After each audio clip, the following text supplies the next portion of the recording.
프랑스 파리가 발칵 뒤집혔습니다. 세계적 건축가라 불리던 한 남자가 뜻밖의 고백을 했습니다. 내 인생을 무너뜨리고 다시 세운 건 한국 드라마 한 편이었다. 성공과 명예를 쥐고도 매일 술잔에 기대 살던 그가 왜 갑자기 눈물을 흘리며 무너졌을까요? 낡은 골목과 오래된 집, 그리고 나의 아저씨라는 이름의 드라마가 그를 어디로 데려간 걸까요? 도대체 어떤 장면이 한 사람의 삶을 송두리째 뒤바꿔 놓은 걸까요? 여러분은 믿을 수 있겠습니까? 시작 전에 1초만 좋아요와 구독 눌러주세요. 질 좋은 영상으로 보답하겠습니다. 이제 시작합니다. 저는 장피에르 두랑 53살의 프랑스 건축가입니다. 사람들은 제게 성공한 인생이라 했습니다. 파리의 오래된 건물들을 개조하며 도시의 새로운 얼굴을 만들어가는 일은 늘 주목을 받았고 잡지 속에서 제 이름은 반짝거렸습니다. 그러나 화려한 조명 속에서 제 안은 늘 공허했습니다. 도면 위에 선을 긋는 순간에도 저를 덮치는 건 환희가 아니라 심연 같은 고독이었습니다. 완공된 건물 앞에서 사람들은 웃었지만 그 웃음 속에 제가 찾던 온기는 없었습니다. 돌과 철, 유리로 쌓아 올린 것은 거대한 벽일 뿐 제 삶을 감싸줄 작은 방 한 칸은 없었던 겁니다. 아내와는 이미 10년 전 이혼했습니다. 어린 아들은 어머니와 함께 멀리 떠났고 저는 텅 빈 아파트에서 매일 술잔을 기울였습니다. 창밖으로 보이는 에펠탑의 불빛은 여전히 찬란했지만 그 불빛은 제 가슴에 들어오지 않았습니다. 어느 날 작업실에서 밤을 새우다 손끝에 피가 맺혔습니다. 철제 모서리에 베인 작은 상처였지만 유리컵에 떨어지는 피 한 방울이 묘하게 낯설게 보였습니다. 그 순간 문득 깨달았습니다. 저는 건물을 설계하면서도 제 삶의 설계도는 완전히 무너져 있었던 겁니다. 그날 이후로 잠이 오지 않았습니다. 피곤한 몸을 소파에 던지듯 눕히고 무심코 인터넷을 켰을 때 화면에 낯선 장면이 흘러나왔습니다. 좁은 골목, 무너져가는 집, 그리고 어두운 방 안에서 고개를 떨군 남자의 모습이 있었습니다. 제목은 나의 아저씨. 처음엔 그냥 배경음처럼 흘려보내려 했습니다. 그러나 그 남자의 눈빛이 제 가슴을 파고들었습니다. 벽돌보다 단단해 보이는 무표정 뒤에서 살아남기 위해 버티는 인간의 고단함이 그대로 묻어났습니다. 저는 손을 멈춘 채 화면 속으로 빨려 들어갔습니다. 파리의 불빛도 손끝의 통증도 잊은 채 저는 낯선 나라의 이야기 속에서 오래도록 눈을 떼지 못했습니다. 그리고 알았습니다. 이건 단순한 드라마가 아니었습니다. 제 삶을 무너뜨리고 다시 세우게 될 거대한 균열의 시작이었습니다. 드라마 속 골목길은 낡고 어두웠습니다. 벽돌 틈마다 먼지가 쌓여 있었고 가로등 불빛은 금세 사라질 듯 흔들렸습니다. 하지만 그 장면이 제겐 낯설지 않았습니다. 화려한 파리 중심가를 떠나 외곽의 오래된 아파트 단지를 떠올리게 했습니다. 저 역시 그런 낡은 곳에서 태어나 자랐습니다. 그때의 기억이 화면 속 풍경과 기묘하게 겹쳐졌습니다. 주인공은 무심하게 걸었지만 발걸음마다 무거운 돌덩이를 끌고 가는 듯 했습니다. 표정은 굳어 있었고 목소리는 차갑게 잠겨 있었습니다. 그런데 이상하게도 저는 그 침묵 속에서 묘한 울림을 느꼈습니다. 말이 없어도 절망이 뼛속까지 스며든 듯한 얼굴 하나만으로 모든 고통이 전해졌습니다. 저는 설계사무소에서 수십 년간 수많은 건물을 그렸습니다. 화려한 외벽, 반짝이는 유리창, 깔끔한 선을 그리며 사람들은 저를 찬양했지만 안으로 들어가면 비어있는 공간이 많았습니다. 실속보다 외형을 좇는 시대의 요구에 맞추다 보니 건물들은 늘 차갑고 삭막했습니다. 드라마 속 낡은 집들은 반대로 부서지고 무너져도 사람의 체온이 남아 있었습니다. 그것이 저를 부끄럽게 했습니다. 주인공이 일터에서 무시당하는 장면이 나왔을 때 제 목덜미가 뻣뻣해졌습니다. 저 역시 젊은 시절 이름 없는 설계사무소에서 수없이 치욕을 겪었습니다. 위에서 던져진 도면을 밤새 고쳐도 아침이면 다시 쓰레기통에 버려졌습니다. 그때 느꼈던 모멸감이 화면 속으로 그대로 되살아났습니다. 드라마가 진행될수록 저는 제 안의 균열이 커지는 걸 느꼈습니다. 아무도 모르게 무너지고 있던 제 삶의 기둥이 장면 하나하나에 흔들렸습니다. 특히 젊은 여성이 좁은 방 안에서 홀로 눈물을 삼키는 모습을 보았을 때 제 눈가가 뜨겁게 젖어들었습니다. 그녀의 고독은 제 아들의 얼굴과 겹쳐졌습니다. 10년 동안 만나지 못한 아들, 편지 한 장에도 답을 주지 않는 아이. 언젠가 한 번은 제 건물을 찾아올 줄 알았지만 끝내 오지 않았습니다. 아들은 제 곁에 없는데 드라마 속 인물이 제 안에서 울고 있었습니다. 저는 텔레비전 앞에 멈춰 앉아 화면에서 흘러나오는 빛을 받아냈습니다. 그것은 단순한 영상이 아니라 오래 닫혀있던 창문을 강제로 열어젖히는 바람 같았습니다. 그 바람이 제 안의 먼지를 휘저으며 잊었던 기억과 감정을 들춰냈습니다. 파리의 새벽이 다가오고 있었습니다. 창밖에서는 쓰레기차가 덜컥거리며 지나갔고 술 취한 젊은이들이 떠드는 소리가 골목을 울렸습니다. 그러나 제 귀에는 오직 드라마 속 인물들의 숨소리만이 남아 있었습니다. 그날 이후 저는 매일 밤 나의 아저씨를 켰습니다. 한 편을 끝내면 곧바로 다음 편을 틀었고 화면이 꺼진 뒤에도 그 인물들의 얼굴이 제 마음속을 떠나지 않았습니다. 마치 그들이 제 삶의 설계도를 다시 그려주려는 것처럼 제 안에서 무언가가 바뀌고 있었습니다. 새벽의 파리는 고요했습니다. 창문 밖의 가로등 불빛은 희미하게 흔들리고 골목에서는 바람에 흩날린 낙엽이 아스팔트 위를 긁으며 스쳤습니다. 그 시간 저는 여전히 소파에 파묻힌 채 드라마를 보고 있었습니다. 화면 속 인물이 무거운 목소리로 말했습니다. 살아있는 게 버티는 거라면 나는 아직 버티고 있는 거겠지. 순간 제 가슴이 얼어붙었습니다. 버틴다라는 말이 제 귀에 메아리처럼 남았습니다. 저는 지난 20해 동안 바로 그 말로 제 삶을 지탱해왔던 사람이었습니다. 사람들에게는 성공한 건축가라 불렸지만 사실 저는 제 안의 무너짐을 숨긴 채 그저 버티고 있었을 뿐이었습니다. 화면 속 남자는 어두운 방 안에서 홀로 술잔을 들었습니다. 눈빛은 텅 비어 있었고 손끝은 미세하게 떨리고 있었습니다. 저는 그 모습에서 제 자신을 보았습니다. 설계 도면 위에 고개를 묻고 한숨을 내쉬던 제 모습, 와인잔을 쥔 채 멍하니 벽만 바라보던 밤들이 그대로 겹쳐졌습니다. 그 순간 제 눈가에서 뜨거운 것이 흘러내렸습니다. 저는 몇 해 동안 울지 않았습니다. 아내가 떠날 때도 아들이 돌아서던 날에도 눈물 한 방울 보이지 않았습니다. 그러나 낯선 나라의 드라마 속 대사 한 줄이 제 오랜 장벽을 무너뜨렸습니다. 눈물이 흘러내리자 손등으로 닦아내려 했지만 오히려 더 거세게 쏟아졌습니다. 드라마는 이어졌습니다. 힘겹게 웃음을 지어 보이는 장면, 그러나 그 웃음 뒤에 숨겨진 절망. 그 모습은 마치 파리의 화려한 건물 외벽 같았습니다. 겉은 반짝이지만 안은 차갑고 텅 빈 공간. 그것이 바로 제 삶이었습니다. 저는 스스로에게 질문했습니다. 나는 왜 건물을 세우며 내 안의 무너짐은 외면했을까?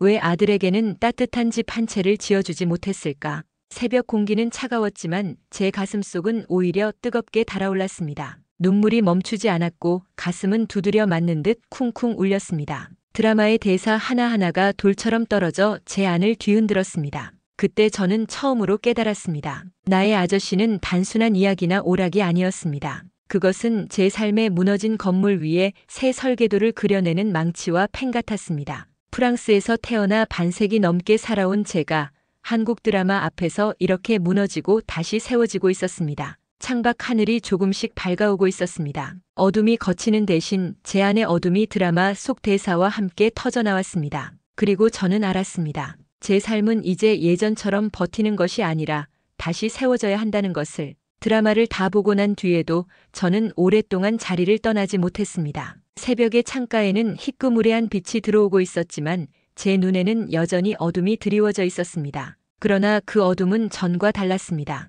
절망의 어둠이 아니라 무언가를 새로 시작해야 한다는 부름 같았습니다. 며칠 동안 저는 드라마 속 장면을 곱씹으며 설계 도면을 펼쳤습니다. 그러나 연필 끝은 종이 위에서 맴돌 뿐 선 하나 제대로 그어지지 않았습니다. 유리와 철로만 된 건축물이 아니라 사람을 품는 건물이 그려지고 싶었지만 제 손끝에서는 더 이상 차가운 구조물밖에 나오지 않았습니다. 그 무렵 저는 우연히 잡지 기사에서 한국의 오래된 주거 문화를 보게 되었습니다. 낮은 지붕과 좁은 마당, 그리고 방 안을 데워주는 온돌. 낯선 나라의 주거 양식이었지만 이상하게도 사진 속에서 따뜻한 온기가 전해졌습니다. 드라마 속 장면과 겹쳐지며 제 안에서 무엇인가 꿈틀거렸습니다. 저는 고민 끝에 결심했습니다. 한국을 직접 가야 한다고. 드라마 속 인물들이 살아가는 그 거리를 걷고 그 방 안의 공기를 느껴야만 한다고. 그곳에서라면 무너진 제 설계도를 다시 세울 수 있을지도 모른다고. 비행기에 오르던 날 제 가슴은 오랜만에 두근거렸습니다.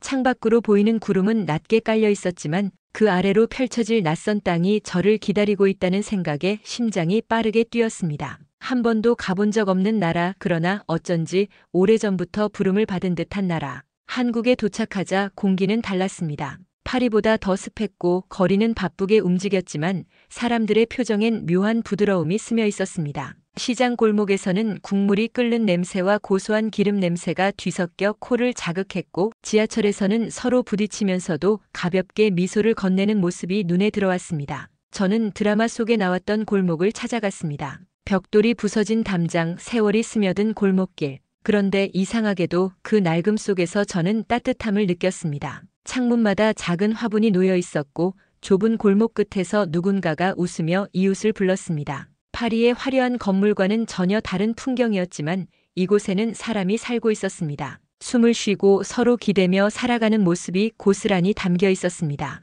그 순간 저는 깨달았습니다. 제가 그동안 세운 건물들은 단단한 돌과 유리로만 채워진 껍데기에 불과했습니다. 그러나 이곳, 한국의 골목과 집들은 사람을 품고 있었습니다. 그 사실이 제 가슴을 뜨겁게 했습니다. 저는 제 안에 무너진 설계도를 다시 펼쳤습니다. 이번에는 외벽을 먼저 그리지 않았습니다. 대신 사람의 체온이 머무는 방, 함께 밥을 먹는 부엌, 웃음소리가 흘러나오는 마당을 먼저 그렸습니다. 연필 끝에서 흘러나온 선들은 이전과 달랐습니다. 차갑지 않았고 비어있지 않았습니다. 살아있는 듯 따뜻했습니다. 한국에서의 며칠은 낯설면서도 이상하게 익숙했습니다. 호텔에 머무르다 보니 그곳은 또다시 차가운 외국의 방처럼 느껴졌습니다. 그래서 저는 작은 한옥 체험 숙소를 찾아갔습니다. 마을 한켠에 자리한 오래된 기와 지붕과 낮은 담장이 있는 집이었습니다. 문을 열고 들어서는 순간 묘한 따스함이 제 온몸을 감쌌습니다. 나무 문은 손끝에 거칠게 닿았지만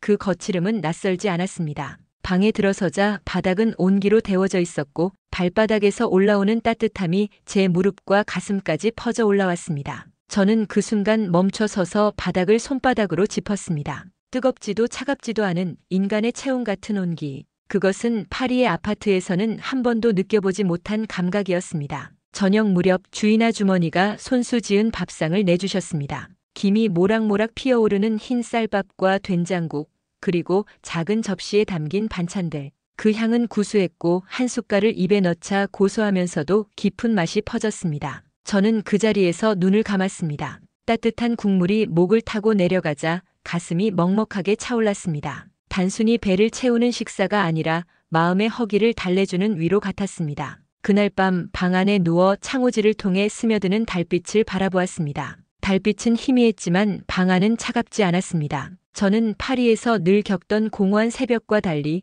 이곳에서 처음으로 안도감을 느꼈습니다. 벽 하나 바닥 하나가 저를 감싸 안아주고 있었습니다. 그 순간 제 머릿속에 떠오른 것은 아들이었습니다. 아들이 어린 시절 제 무릎에 앉아 집을 그리던 기억. 그는 언제나 집을 그릴 때 굴뚝과 정원을 함께 그렸습니다. 그런데 저는 늘 건물의 외벽만을 강조했습니다. 그 차이가 바로 우리 사이의 거리였다는 걸 이제야 알게 되었습니다. 한국의 집은 저에게 말없이 가르쳐 주었습니다. 집은 단순한 구조물이 아니라 마음이 머무는 자리라는 것을. 벽돌보다 따뜻한 것은 사람의 체온이며 지붕보다 든든한 것은 함께 나누는 밥상이라는 것을. 저는 온돌 위에 누워 제 안에 무너진 설계도가 조금씩 다시 그려지는 것을 느꼈습니다. 그리고 그 설계도의 중심에는 건축가 장 피에르 두랑이 아니라 사람과 사람을 이어주는 집이 자리하고 있었습니다. 서울의 밤거리는 분주했습니다. 네온사인 불빛이 번쩍거리고 사람들의 발걸음이 얽히며 이 도시가 끝없이 움직인다는 사실을 느끼게 했습니다. 하지만 저는 화려한 거리를 피해 드라마 속에서 보았던 그 낡은 골목을 다시 찾아갔습니다. 벽돌이 갈라진 담장, 오래된 철문, 작은 식당의 희미한 불빛, 화면으로만 보던 풍경이 제 눈앞에서 살아 움직이고 있었습니다. 식당 안으로 들어가자 뜨끈한 국물 냄새가 퍼져왔습니다. 허름한 나무 탁자 위에 놓인 금이 간 그릇들, 벽에 걸린 낡은 달력, 그리고 피곤한 얼굴로 국수를 후루룩 삼키는 노동자들. 저는 그 장면에서 드라마 속 아저씨들과 겹쳐지는 사람들의 얼굴을 보았습니다. 화면 속 이야기라 생각했던 것들이 이곳에서는 현실이었습니다. 저는 자리 한쪽에 앉아 뜨거운 국수를 한 젓가락 들었습니다. 면발은 거칠었지만 국물은 깊고 진했습니다. 입안 가득 퍼지는 그 맛은 단순한 음식이 아니라 살아가는 사람들의 땀과 시간으로 만들어진 것이었습니다. 그 순간 저는 전율했습니다. 드라마 속에서 보던 장면이 제 혀끝, 제 코끝, 제 눈앞에서 현실이 되고 있었습니다. 식당 구석에서는 중년 남성이 동료와 술잔을 부딪히며 웃고 있었습니다. 그러나 웃음 뒤에는 지친 어깨와 굳은 손마디가 보였습니다. 드라마 속 아저씨의 얼굴이 떠올랐습니다.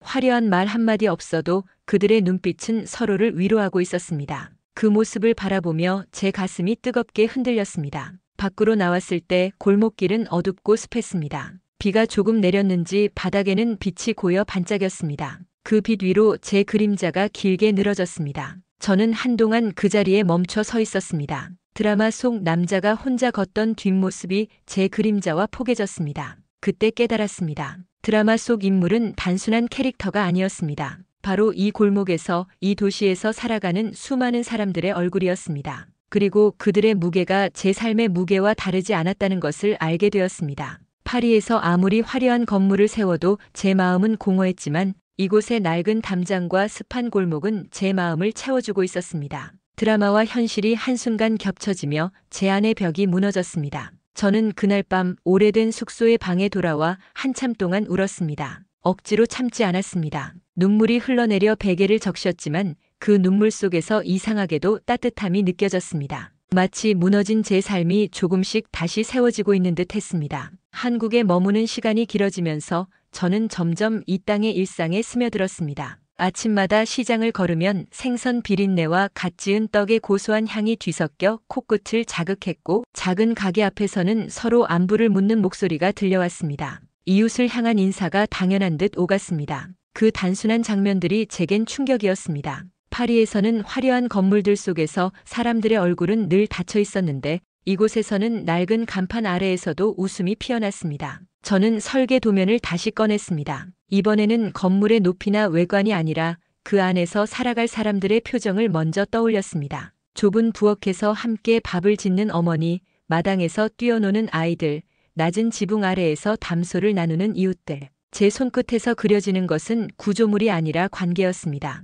드라마 나의 아저씨 속 인물들이 서로의 고통을 묵묵히 받아내던 모습이 떠올랐습니다. 그들은 완벽한 영웅이 아니었지만 서로 기대며 무너짐 속에서도 다시 일어섰습니다. 저는 그들의 눈빛에서, 그리고 한국에서 만난 사람들의 손길에서 건축의 본질을 배웠습니다. 건물은 사람을 보호하는 벽이 아니라 사람을 이어주는 다리라는 것을. 한국에서의 어느 저녁, 저는 작은 집에서 초대를 받았습니다. 초라한 나무 의자와 오래된 식탁 위에는 김치와 된장찌개, 그리고 몇 가지 반찬이 올려져 있었습니다. 식탁은 화려하지 않았지만 그 자리에는 웃음과 따뜻한 대화가 가득했습니다. 저는 숟가락을 들며 가슴 깊이 울컥했습니다. 파리의 화려한 연회에서도 느껴보지 못했던 충만함이 이 소박한 자리에서 차올랐기 때문입니다. 그 순간 저는 결심했습니다. 앞으로 제가 세우는 건물은 사람의 체온을 품을 수 있어야 한다고. 외벽은 단단히 닫혀 있어도 안에서는 이웃의 웃음소리가 스며드는 집을 만들어야 한다고.